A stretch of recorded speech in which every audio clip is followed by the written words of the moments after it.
राधे राधे, जय श्री कृष्णा। आप सभी का अभिनंदन करती हूँ अपने यूट्यूब चैनल पर। दोस्तों, आज हम आपको सुनाने जा रहे हैं पाप मोचनी एकादशी व्रत कथा। अर्जुन ने भगवान श्री कृष्ण से कहा कि हे मधुसूदन, आपने फागुन मास के शुक्ल पक्ष की एकादशी अर्थात आमलकी एकादशी के बारे में विस्तार पूर्वक बतलाया।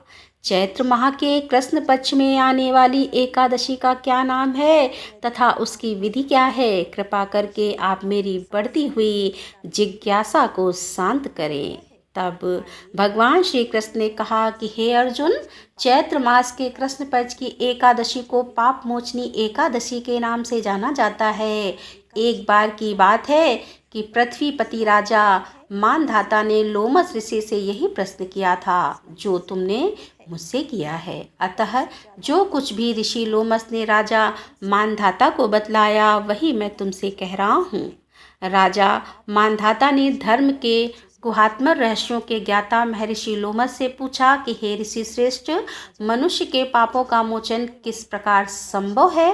कृपा कर कोई ऐसा सरल उपाय बताएं जिससे सभी को सहज ही पापों से छुटकारा मिल जाए। महर्षि लोमस ने कहा कि हे नृपति, चैत्र मास के कृष्ण पक्ष की एकादशी का नाम पाप मोचनी एकादशी है। उसके व्रत के प्रभाव से मनुष्यों के अनेक पाप नष्ट हो जाते हैं। मैं तुम्हें इस व्रत की कथा सुनाता हूँ, इसे ध्यान पूर्वक श्रवण करो। प्राचीन समय में चैत्र रथ नामक एक वन था। उसमें अप्सराएं किन्नरों के साथ विहार किया करती थी। वहाँ सदैव वसंत का मौसम रहता था, अर्थात उस जगह सदा नाना प्रकार के पुष्प खिले रहते थे।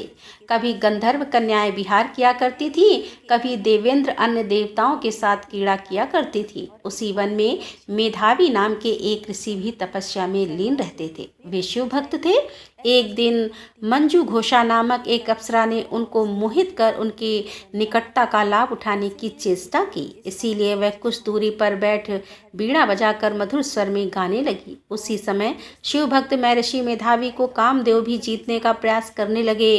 कामदेव ने उस सुंदर अप्सरा के भ्रू का धनुष बढ़ाया और कटाक्ष को उसकी प्रत्यंचा बनाई और उसके नेत्रों को मंजू घोषा अप्सरा का सेनापति बनाया।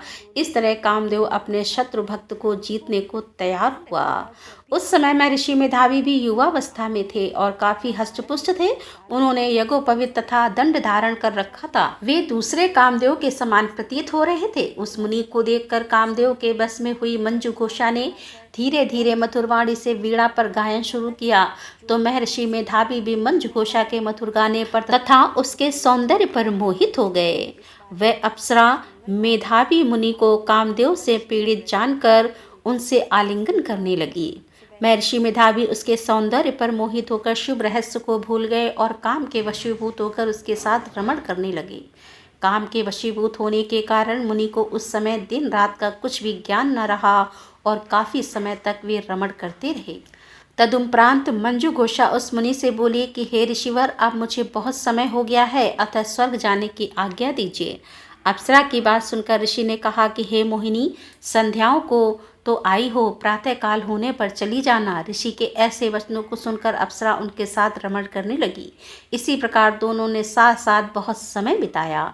मंजू घोषा ने एक दिन ऋषि से कहा कि हे प्रिय, अब आप मुझे स्वर्ग जाने की आज्ञा दीजिए। मुनि ने इस बार भी वही कहा, हे रूपसी, अभी ज्यादा समय व्यतीत नहीं हुआ है, कुछ समय और ठहरो। मुनि की बात सुन अप्सरा ने कहा कि हे ऋषिवर, आपकी रात तो बहुत लंबी है, आप स्वयं ही सोचिए कि मुझे आपके पास आए कितना समय हो गया। अब और ज्यादा समय तक ठहरना क्या उचित है? अप्सरा की बात सुन मुनि को समय का बोध हुआ और वह गंभीरता पूर्वक विचार करने लगी। जब उन्हें समय का ज्ञान हुआ कि उन्हें रमण करते 57 वर्ष व्यतीत हो चुके हैं तो उस अप्सराओं को वह काल का रूप समझने लगे। इतना ज्यादा समय भोग विलास में व्यर्थ चला जाने पर उन्हें बड़ा क्रोध आया। अब वह भयंकर क्रोध में जलते हुए उस तप नाश करने वाली अप्सरा की तरफ भ्रकुटी तान कर देखने लगी। क्रोध से उनके अधर कांपने लगे और इंद्रियां बेकाबू होने लगी। क्रोध से थरथराते स्वर में मुनि ने उस अप्सरा से कहा कि मेरे तप को नष्ट करने वाली दुष्टा तो महापापनी और बहुत ही दुराचारिणी है। तुझ पर धिक्कार है, अब तू मेरे श्राप से पिशाचनी बन जा। मुनि के क्रोधयुक्त श्राप से वह अप्सरा पिशाचिनी बन गई। यह देख वह व्यथित होकर बोली कि हे ऋषिवर, अब मुझ पर क्रोध त्याग कर प्रसन्न होइए और कृपा करके बताइए कि श्राप का निवारण किस प्रकार होगा। विद्वानों ने कहा कि साधुओं की संगत अच्छा फल देने वाली होती है और आपके साथ तो मेरे बहुत वर्ष व्यतीत हुए हैं, अतः अब आप मुझ पर प्रसन्न हो जाइए, अन्यथा लोग कहेंगे कि एक पुण्य आत्मा के साथ रहने पर मंजुघोषा को पिशाचिनी बनना पड़ा। मंजुघोषा की बात सुनकर मुनि को अपने क्रोध पर अत्यंत ग्लानि हुई, साथ ही अपनी अपकीर्ति का भय भी हुआ। अतः पिशाचिनी बनी मंजुघोषा से मुनि ने कहा कि तूने मेरा बड़ा बुरा किया है, किंतु फिर भी मैं तुझे इस श्राप से मुक्ति का उपाय बतलाता हूँ। चैत्र मास के कृष्ण पक्ष की जो एकादशी है उसका नाम पाप मोचनी है। उस एकादशी का उपवास करने से तेरी पिशाचिनी की देह से मुक्ति हो जाएगी। ऐसा कहकर मुनि ने उसको व्रत का सब विधान समझा दिया। फिर अपने पापों का प्रायश्चित करने के लिए वे अपने पिता चैवन्य ऋषि के पास गए।